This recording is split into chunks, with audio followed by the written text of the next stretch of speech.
want you to hear this from me. I mean, we're engaging into a brand new year. I mean, this is the last of 2014, and we're moving into 2015. Here is where I want us to think for the next few minutes, and I hope and pray that we make some decisions today. You have to realize that Jesus is speaking to probably the most committed, well, not probably, that's for sure, the most dedicated and the most knowledgeable generation of Bible study. Nobody in the history of humanity knew the Bible the way these people knew the Bible. I'll give you an example. You have a man by the name of Saul in the New Testament, or in the book of Acts. And this man by the name of Saul that eventually becomes Paul is the same man that he belonged to a very exclusive group called the Sanhedrin. The Sanhedrin is a group of religious leaders that only in the history of Israel as a nation, 3,000, that's it.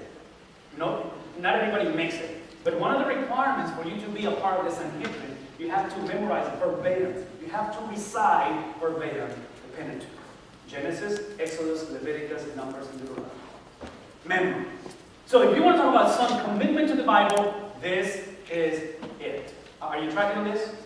This is very serious commitment. And Jesus is going to come after them and say, guys, here's the problem.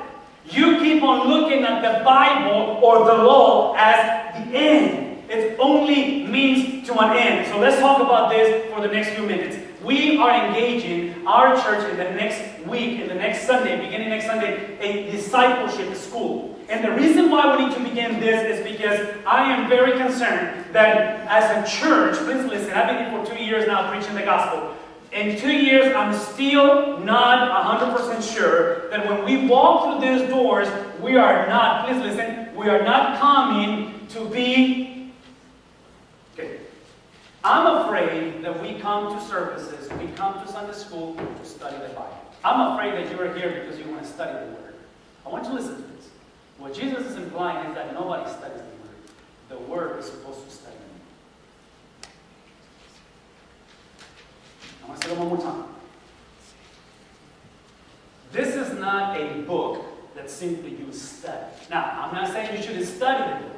All that I'm saying is that stop walking into meetings like this expecting for people to agree with everything that you think and believe. I'm not against what you think and believe. I actually like it. But when you begin the conversation thinking that you're going to study the Bible versus the Bible is studying you, is when you believe, by default, I'm not saying that you wake up believing this way, but by default, you believe that when you come to church, you come to church so you can go from point A to point B. So you can improve your condition, whether it's emotionally, maybe financially, maybe relationally. So whatever you are, you want to move forward because God is for you. I want you to listen to this. I don't believe God is against you. But you cannot begin the conversation assuming that the purpose of the gospel is for you to improve your life. See, the gospel is not about you moving into a divine experience. The gospel is that the divine came to a human experience. Because it's not about you. It's about the one. And I'm bringing this up to you guys because I know you love the scriptures, otherwise you wouldn't be here. Or maybe your wife made you come. I don't know, whatever the case may be. Don't matter. You're here. You're listening. But all that I'm saying is stop. Stop just sitting around and hanging out with people that they just say yes to whatever you want them to say yes.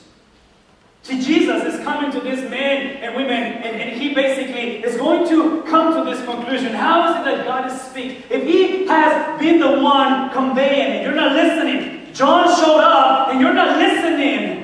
Now, my essence, my empirical experience has shown you, and you're not listening. The Word is pointing to me, and you're still in love with the Word versus the one who incarnated the Word.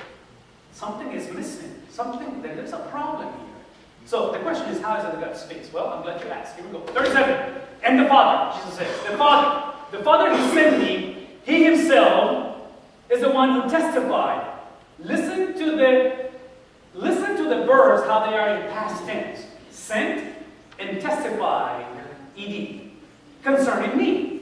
The Father himself testified. So watch this, watch this. What Jesus is saying is, God has been telling you from Genesis, it's all about me. From Exodus, it's all about me. From Deuteronomy, from Judges, from Ruth, from every book of the Bible is about me. He has been testifying to you, but you have never heard his voice.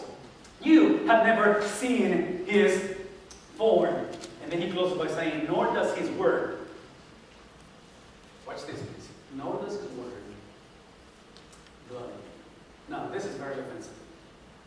For Jesus to speak like that to this people and say, you guys are a bunch of ignorant. You don't know the Bible. You don't know the scriptures. For you do not, here's why the word is not in you. Because you do not believe the one God sent. So what does that mean? Well, again, we're at the place where now we have to understand that the Bible, as important as it is the book that is not to be worshipped. See, the Bible is simply, and again, if you come back next year, and especially if you hang out with us for the month of February, March, and part of April, we're going to do for the month of, beginning in February, we're going to do the entire book of Romans. Why do we do that? Well, one is because I got the mic. But secondly, it's because I love to preach books of the Bible. And if you come back on February, now, come back for January also, okay? Don't skip January. But January is a different ball game. Begin in February, because, see, Romans, what Romans is going to tell us, please listen, Romans is going to tell us this. Paul is going to remind us that the law, that the Bible was given to remind us that we cannot fulfill the Bible. And these people, what they did is they did exactly the opposite. They believed wholeheartedly that they could fulfill the Bible. Now, if you're in this place and you do not get what I'm just telling you, two things are going to happen. And for the sake of your marriage, for the sake of your children, for the sake of this church, I want you to listen, because otherwise you're going to go through a lot of unnecessary conflict. Two things. Number one, if you are in this place and you think that you can fulfill the law, just like these people, you're going to go one way potentially and become very arrogant, which implies you become the standard, which implies nobody stands up to you, which implies you're going to get to the place where you're going to be so good at Bible studies that you're going to use the Bible to indulge yourself, and secondly, to put down the brother. Now, that never happens here, so let's go to the next one. The second one is the one that you're going to get totally and completely frustrated. Because you don't feel that you step up to the plate. You always feel that it's always like, oh, they do, I can't. Well, if you knew where I'm coming from, I mean, my previous marriage was really, so either one of the two. See, and watch this. When I gave you those charts of the Generation Y, and even my generation, the Generation Y and the coming, I believe one of the reasons why they're not in church, please listen, why they're not in church is because just like John became a lamp, became a lighthouse that shined, and people embrace that light, this younger generation is having a difficult time to find lamps. Because we have a bunch of Christians around the world who love the Bible that only confirms what they believe. We have a bunch of Christians who know the Bible just to put down the brother. Huh? Come on. Am I speaking to anybody today? See, some of you are coming back to church because you met a bunch of judgmental knuckleheads that beat you down in your previous church, and you're bitter still. Because your previous wife did something in the name of Jesus that was illegal and immoral. So all that I'm asking and begging to you is that as we think about the purpose of the Word, see, Jesus says it does not dwell in you because you absorb the Word only for you to move up, not to understand that Jesus has come down. You embrace the Word so you can avoid hell versus understanding that you are in this world to bring heaven to earth. You are embracing the Word only to condone your crazy lifestyle, your preconceived ideas and your biases. And man, have I gone through some of these things when you go around the world. When you go around the world and you visit some of these churches and people, you listen to them and you watch them. And the first thing, you get so convicted because I'm thinking to myself, this is so refreshing to hear the gospel without the American lenses. Nothing against America. I love our country.